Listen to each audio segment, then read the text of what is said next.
Good morning mga ka-idol. Ito mga ka-idol oh. Dito gaganapin ang motocross karong Marso mga ka-idol. Ito ka area dito. Pasiguro rin lagi clearing. Siguro karon pa siguro katapusan sa Pebrero na i-clearing na yung area. Dito sa San Vicente.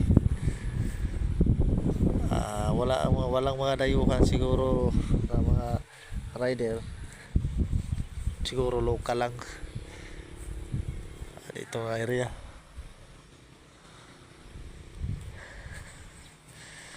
Kaya pwede kayong pumunta dito kung gusto nyong manood. Dito lang sa banda sa Evacuation Center mga kaidol. Yan, kita nyo naman ang lawak mga kaidol, sa ganda ng view dito. Yan, nag-aalaga tayo ng baka doon mga kaidol.